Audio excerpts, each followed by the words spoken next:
आज हम सड़कों के इस जाल को ऐसे समझेंगे कि एग्जाम में कोई भी सवाल आपका रास्ता नहीं रोक पाएगा। तो चलिए इस सफर पर निकलते हैं।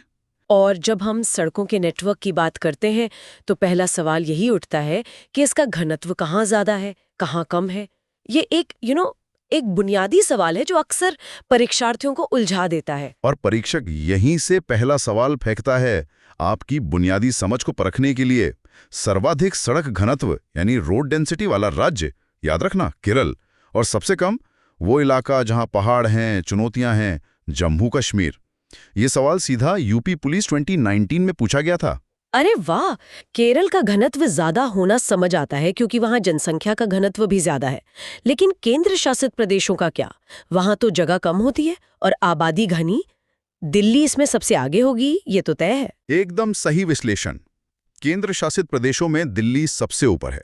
देश की राजधानी, देश का दिल, और इन सबको संभालने वाला मंत्रालय है सड़क परिवहन और राजमार्ग मंत्रालय, जिसका गठन हुआ 2009 में। इस वर्ष को ध्यान से सुनिएगा। अक्सर हम योजनाओं पर ध्यान देते हैं पर मंत्रालय का गठन वर्ष भूल जाते हैं, और यही परीक्षक हमें फंसा लेता है। 2009 का साल। ये वो दौर था जब 2008 की वैश्विक मंदी के बाद सरकार बुनियादी ढांचे पर खर्च बढ़ा रही थी। तो ये मंत्रालय का बनना उस बड़ी आर्थिक रणनीति का हिस्सा लगता है ना? एग्जैक्टली। देखिए, यही है डॉट्स को कनेक्ट करना। अब बात करते हैं उन अजूबों की जो भारत का मस्तक ऊंचा करते हैं। वो इंजीनियरिंग के चमत्कार जो दुनिया को दिखाते हैं कि भारत क्या कर सकता है। सबसे पहले भूपेन हजारिका सेतु, देश का सबसे लंबा नदी सेतु। भूपेन हजारिका, असम के वो महान गायक, उनके नाम पर ये पुल। इसकी अहमियत सिर्फ इसकी लंबाई में तो नहीं होगी, इसकी अहमियत इतिहास बदलने में है। एक एक डिटेल दिमाग में बैठा लीजिए। लंबाई 9.15 किलोमीटर। तुलना के लिए बताऊं तो मुंबई का प्रसिद्ध बांद्रा वर्ली सी लिंक इससे 3.5 किलोमीटर छोटा है। और ये पुल समुद्र पर नहीं है, ये ब्रह्मपुत्र की एक अशांत सहायक नदी लोहित पर बना है, असम में। 2017 में इसका उद्घाटन हुआ। राजस्थान एसआई 2018 में यही पूछा था कि यह सेतु किस नदी पर है, और आधे से ज्यादा बच्चे ब्रह्मपुत्र लिखकर आ गए। ओहो, मतलब वो मुख्य नदी और सहायक नदी के जाल में फंस गए। ये तो बहुत आम गलती है। लेकिन इस पुल का असली प्रभाव तो सामरिक और आर्थिक रहा होगा ना? बिल्कुल। ये सिर्फ एक पुल नहीं है, ये असम और अरुणाचल प्रदेश के बीच का फासला कम करने वाला एक हथियार है। इसने यात्रा का समय 8 घंटे तक कम कर दिया। सोचिए, जिस रास्ते में पूरा दिन लगता था वो कुछ ही मिनटों में पूरा हो जाता है। और सबसे बड़ी बात, चीन सीमा के पास हमारी सेना अब किसी भी मौसम में तेजी से पहुंच सकती है। कमाल है। मतलब ये पुल विकास और सुरक्षा दोनों का प्रतीक है। और जब हम चुनौतियों की बात करते हैं तो नदियों के ऊपर पुल बनाना एक बात है, लेकिन पहाड़ों को चीर कर रास्ता बनाना वो तो एक अलग ही स्तर की चुनौती है। सुरंगों की कहानी तो और भी दिलचस्प है। ये सिर्फ रास्ते नहीं है, ये हमारे देश की सेना का गौरव है।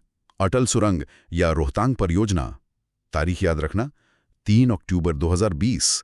ये वो दिन था जब भारत ने दुनिया को अपनी ताकत दिखाई।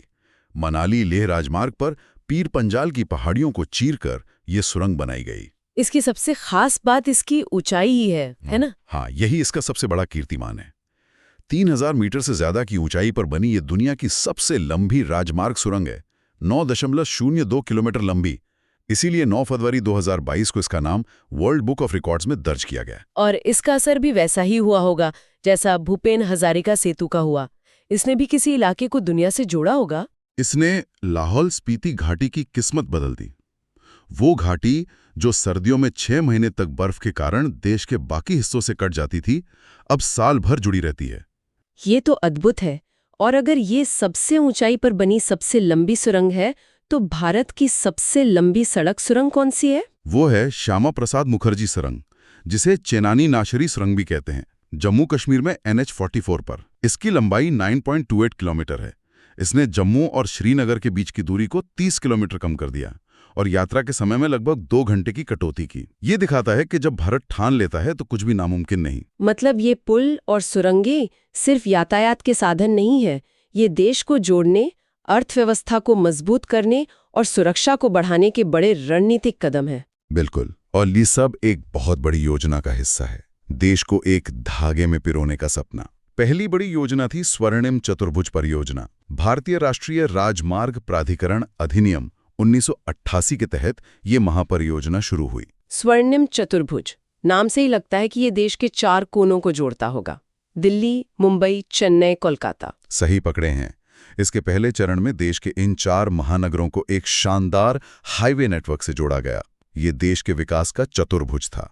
फिर आया इसका दूसरा चरण, जो और भी विशाल था। उत्तर से दक्षिण गलियारा, यानी भारत के सिर श्रीनगर से लेकर भारत के पैर कन्याकुमारी तक, और पूर्व से पश्चिम गलियारा, असम के सिलचर से लेकर गुजरात के पोरबंदर तक। और ये दोनों रास्ते कहीं तो मिलते होंगे। एक विशालकाय प्लस का निशान बनता होगा भारत के नक्शे पर। ये सवाल तो परीक्षा में जरूर पूछा जाता होगा। और पूछा भी गया है। SSC 2023 का सवाल है ये दोनों गलियारे उत्तर दक्षिण और पूर्व पश्चिम झांसी में एक दूसरे को काटते हैं। वीरांगना लक्ष्मीबाई की भूमि झांसी। इन बड़ी योजनाओं के बाद सरकार ने अपनी रणनीति में क्या बदलाव किया? मतलब स्वर्णिम चतुर्भुज के बाद अगला कदम क्या था? अगला कदम था भारतमाला परियोजना, जो 2017-18 में शुरू हुई। इसका मकसद और भी बड़ा था। इसका लक्ष्य था भारत के सीमावर्ती और तटीय राज्यों को बंदरगाहों से जोड़ना, और जो इलाके आर्थिक रूप से पिछड़ गए थे उन्हें मुख्य धारा में लाना। ये तो एक बहुत बड़ा रणनीतिक बदलाव लगता है। स्वर्णिम चतुर्भुज देश के अंदर के बड़े आर्थिक केंद्रों को जोड़ रहा था, और भारतमाला ये देश की सीमाओं, बंदरगाहों और पिछड़े इलाकों पर ध्यान केंद्रित कर रहा है। ये व्यापार और सुरक्षा के लिए एक बहुत बड़ा कदम है। बिल्कुल, ये एक मास्टर स्ट्रोक था। लेकिन इतने बड़े पैमाने पर निर्माण का पर्यावरण पर भी असर पड़ता है।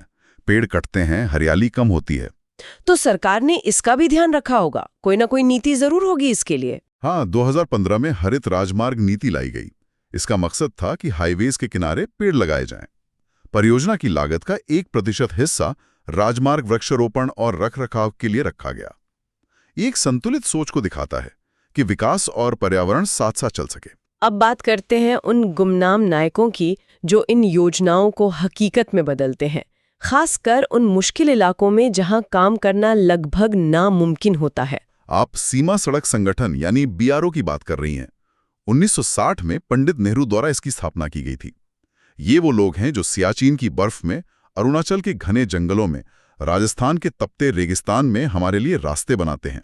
इनके बारे में ज्यादातर लोग नहीं जानते, जबकि इनका काम असाधारण है। इनका काम सिर्फ भारत तक ही सीमित नहीं है।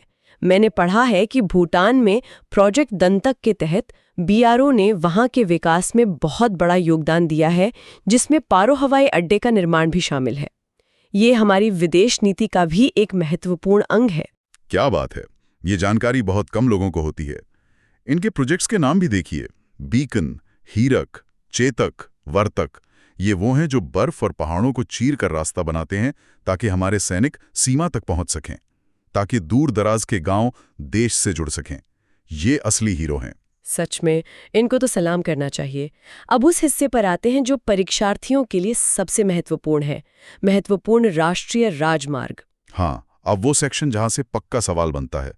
यहां पर कॉन्सेंट्रेशन 100% होना चाहिए। सबसे पहले NH-44, सबसे लंबा राष्ट्रीय राजमार्ग, भारत के सिर श्रीनगर को भारत के पैरों कन्याकुमारी से जोड़ता है। ये भारत की रीढ़ की हड्डी है। और अगर हम स्वर्णिम चतुर्भुज को देखें तो NH-48, जो दिल्ली से शुरू होकर मुंबई होते हुए चेन्नई तक जाता है, ये देश के पश्चिमी और दक्षिणी औद्योगिक गलियारे को जोड़ता है। बहुत बढ़िया। फिर आता है NH-19, जो दिल्ली को कोलकाता से जोड़ता है। ये ऐतिहासिक ग्रैंड ट्रंक रोड का एक बहुत बड़ा हिस्सा है। और NH-16, जो पूर्वी तट के किनारे किनारे कोलकाता से चेन्नई तक जाता है। ये पूर्वी भारत के बंदरगाहों और औद्योगिक शहरों के लिए बहुत जरूरी है। और एक और महत्वपूर्ण राजमार्ग है NH-7, जो पंजाब के फजिल्का से शुरू होकर उत्तराखंड के माना गांव तक जाता है। ये भी एक सीमावर्ती राजमार्ग है। मुझे पता है, इतने सारे नंबर देख के डर लग रहा होगा कि एग्जाम हॉल में बैठते ही NH-44 और NH-48 एक दूसरे में मिल जाएंगे। दिल्ली से चेन्नई जा रहे थे और पहुंच जाएंगे कोलकाता। हाँ सर, ये तो होता है। इतनी सारी जानकारी होती है कि परीक्षा के दबाव में सब मिल जाता है, खासकर जब विकल्प बहुत करीब के हों। इन्हें याद रखने का सबसे अच्छा तरीका क्या है? इसका एक ही तरीका है, डरना नहीं है और विजुअल मेमोरी का इस्तेमाल करना है। अगर इन नंबरों के जाल में उलझने का डर है तो पुणे तेडु हब के YouTube चैनल पर जाकर इस विषय पर बने वीडियो को बार बार देखिए। जब आप इन हाईवेज को नक्शे पर बार बार बनते हुए देखते हैं तो वो आपके दिमाग में ऐसे छप जाते हैं जैसे पत्थर पर लकीर। भूलने का सवाल ही पैदा नहीं होता। मतलब रटने की जगह समझने और देखने पर जोर देना चाहिए। याद रखना, जैसे ये सड़कें देश को उसकी मंजिल तक ले जाती हैं, जैसे ये राजमार्ग देश की प्रगति का रास्ता बनाते हैं, वैसे ही तुम्हारी मेहनत तुम्हें तुम्हारी वर्दी तक, तुम्हारी सरकारी नौकरी तक पहुंचाएगी। ये लड़ाई सिर्फ तुम्हारी नहीं है, ये लड़ाई है तुम्हारे माँ बाप के उन सपनों की जो उन्होंने तुम्हारी आंखों में देखे हैं। तो उठो और इस तैयारी के महायुद्ध में ऐसे लड़ो कि सफलता तुम्हारे कदम चूमे। जय हिंद।